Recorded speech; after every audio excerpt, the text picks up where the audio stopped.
Racism in sport has been an issue administrators have battled with for years. Last year we saw the highly publicised incident between Essendon's Michael Long and Collingwood's Damien Monkhorst lead the AFL to adopting procedures to deal with the problem. In the VFL, Frankston star Heath Mead decided to stand up to the problem himself in an incident on the field a few weeks ago. And it's a great pleasure to have Heath in the studio this afternoon. Thanks so much for coming in, Heath. Yeah, thanks, Fred. Now, let me say firstly, a lot of people applauded you for that decision of getting up and saying, I'm not going to just let this pass by one more time. Yeah, I think it, well, it wasn't only an issue for me. It was like certain other players, as in, you know, the players of Sadi Ghazi and the Jack Aziz has mentioned the and same the Jack problem. Aziz and the Danny Delrose. I suppose I was just fortunate enough that the umpire was standing there and heard what was said, and obviously he's made a report and the action had been taken. So were you fortunate in the sense that someone was close by and they could hear the incident? Because that's often the problem, isn't it? Yeah, I think that, you know, often is a problem because, you know, you obviously get that bit where, you know, you retaliate and, you know, I suppose that's how the, you know, the melees and that are caused, and people wonder why, what happened, and, you know, why this was caused, and obviously sometimes that is a reason why.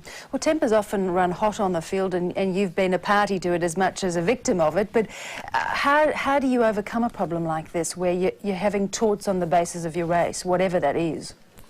Yeah, well... Is it education, do you think? Yeah, I think it is, you know, towards this in the future, especially through schooling, and, you know, I think,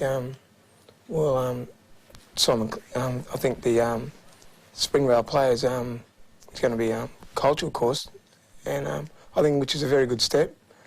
So hopefully in the future, you know, this sort of thing might not happen. With a bit of luck. Now, you've been having a good year on field, a few little niggles and injuries, but let's take a look at some of the highlights of your year. Touch to Lee Taylor. Heath Mead just waited for it to bounce, tried to take it with him. Good play, but giving it away though in the end to Frater. George. Oh, Mead missed him, throwing himself in, and Frater was pulled off the ball on a penalty, I would suggest. Clark from the side. Yeah, sorry about that. George to Taylor. McKay in front. Can he hold him out? Watson almost. Mead onto the boot. Great goal, Heath Mead. But only the second for the Dolphins, a badly needed one. Kept his footing. Martello missed it. Mullane was quick. Up to Mead. Oh, got rid of his opponent, Garbuio, beautifully. Heath Mead. Waste no time. Into the path of Bowie. Here's Stephen Ryan. Oh, no, Phil, you can't say that. Ryan up towards... Oh, Heath Mead, terrific mark. As Phil Cleary's going bananas. So now you're seeing yourself, do you have... I mean, what goes through your mind? Some of those occasions you've just got to be there. It's...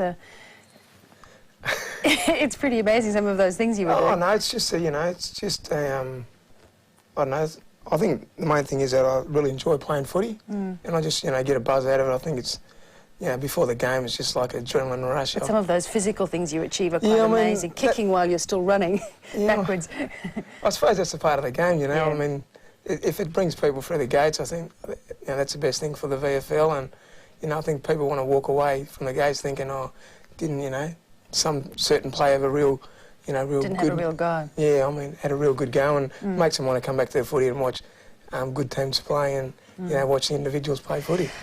Where was your inspiration? You come from a family really that's had a fair bit to do on the football field, don't you? Yeah, I mean, I suppose growing up, you know, Uncle Jimmy and Uncle Philip, it was just, you know, I mean, they were like in Western Australia in the early 80s. They were just icons. Like, yeah, they were just icons, and it was just. I remember we used to travel up on a Friday night for 3-hour travel from Albany in Western Australia there, and used to go up to Perth and watch them play. It was just like, you know, it was a buzz. So you wanted to do the same thing? Yeah, you always wanted to play league footy, but you know, I suppose it's just a matter of being in the right place at the right time, and you know, someone obviously wanted you to, you know, fit a role, and you know, and just getting the right breaks, I suppose. Yeah, we'll come back to that in just a minute because I've got some half-time scores before we do. Cross back to Rob Waters and Phil Cleary. And in the game, Essendon-Carlton, let's look at Carlton and Footscray to start off with, and Carlton have now pushed ahead 6 goals, 10-46, 4-6-30. Essendon and Sydney. Sydney have edged ahead. Lockett 3, O'Brien 2, Cockatoo Collins 2. And Sydney and Hawthorn, Dunstall has booted 3 of Hawthorn's 5 goals. Now, talking of your league chances, you sort of made the decision early on in your career to go to Brunswick rather than stick around with the under-19s at North Melbourne. Yeah, we had a yarn with Dennis Pagan about it, and because my brother came over at the time, and he advised me not to sort of go. He said, because you never know, the next couple of weeks you'll get the breaks, and oh, well, That's history. Yeah, that's history. Let's go now to Rob Waters and Phil Cleary, who are standing by. And Phil Cleary's been telling me about a number of celebrated biting incidents, Heath. I think he's spotted you often on the field getting a little hot under the collar and taking a nip out of one of your opponents. Oh, I don't know about that, Bev. I think, did you get reported once for that, Heath? Nah, that was only just, that was a bit of fabrication. Oh, was it fabrication, was it?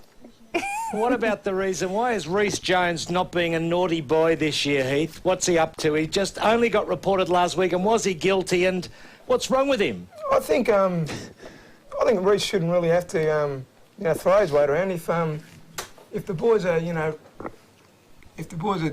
the right thing and going in hard and that, Rhys shouldn't have to throw his weight around, really. Can you go on and win? I know you'll say you can, but what's different about the Frankston side this year? We've seen you look like you're going to win the premiership in past years and then fail at the big hurdle during the finals. What about this season? Why will you go a step further?